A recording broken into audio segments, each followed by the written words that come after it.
തോട്ടപ്പള്ളിയിലെ കരിമണൽ ഖനനത്തിന് എതിരായ ഹർജി സുപ്രീം കോടതി തള്ളി. ചീഫ് ജസ്റ്റിസ് BR ഗവായി അധ്യക്ഷനായ ബെഞ്ചാണ് ഹർജി തള്ളിയത്. KMMR IRE എന്നീ സ്ഥാപനങ്ങൾ തോട്ടപ്പള്ളി പൊഴിമുഖത്ത് നടത്തുന്ന ഖനനത്തിന് എതിരെയായിരുന്നു ഹർജി. ഖനനമല്ല, പ്രളയം ഒഴിവാക്കാനുള്ള മണ്ണ് നീക്കമാണ് നടക്കുന്നത് എന്ന് സംസ്ഥാന സർക്കാർ കോടതിയെ അറിയിച്ചു.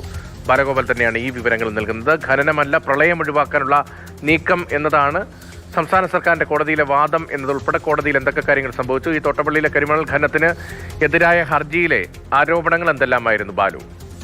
രതീഷ്, ഏറ്റവും വലിയൊരു ആശ്വാസകരമാകുന്ന ഉത്തരവാണ് ഈ സംസ്ഥാന സർക്കാരിനെ സംബന്ധിച്ച് ഇന്ന് സുപ്രീം കോടതിയിൽ നിന്നുണ്ടായിരിക്കുന്നത്. തോട്ടപ്പള്ളി സ്പിൽവേയിലെ ഈ മണ്ണ് നീക്കുന്നതുമായി ബന്ധപ്പെട്ടായിരുന്നു ഹർജി ഉണ്ടായിരുന്നത്. ഈ കരിമണൽ ഖനനമാണ് ഈ സംസ്ഥാന സർക്കാർ അനുമതിയില്ലാതെ ആ മേഖലയിൽ നടക്കുന്നതെന്നായിരുന്നു ഇതിൽ അതായത് ഈ ഹർജിക്കാർ ആരോപിച്ചിരുന്നത്. IREയും KMMLും അങ്ങനെ ഈ കരിമണൽ അവിടെ നിന്ന് നീക്കിക്കൊണ്ടു പോകുന്നുവെന്നായിരുന്നു പറഞ്ഞിരുന്നത്. പക്ഷേ സംസ്ഥാന സർക്കാർ ഇന്ന് സുപ്രീം കോടതിയിൽ വ്യക്തമാക്കിയത് ഈ തോട്ടപ്പള്ളി സ്പിൽവേ അടിഞ്ഞുകൂടിയിരിക്കുന്ന മണ്ണ് നീക്കണമെന്ന് MS സ്വാമിനാഥൻ കമ്മീഷൻ, കുട്ടനാടിന്റെ പ്രളയവും മറ്റും പഠിച്ചിരുന്ന MS സ്വാമിനാഥൻ കമ്മീഷൻ റിപ്പോർട്ട് നൽകിയിരുന്നു. ഇതിന്റെ അടിസ്ഥാനത്തിലുള്ള മണ്ണ് നീക്കൽ മാത്രമാണ് നടക്കുന്നതെന്നാണ്.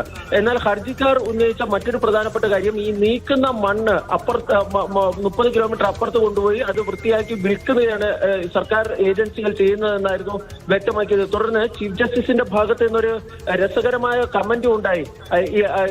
ഇങ്ങനെ നീക്കുന്ന മണ്ണ് വിറ്റ് സർക്കാർ അല്പം പണം ഉണ്ടാക്കുകയാണെങ്കിൽ അതിൽ എന്താണ് തെറ്റ് എന്നാണ് ചീഫ് ജസ്റ്റിസ് BR ഗവായിയുടെ അധ്യക്ഷതയിലുള്ള ബെഞ്ച് ചോദിക്കുകയും ചെയ്തത്. തുടർന്നാണ് ഈ ഹർജി സുപ്രീം കോടതി തള്ളുകയും ചെയ്തത്.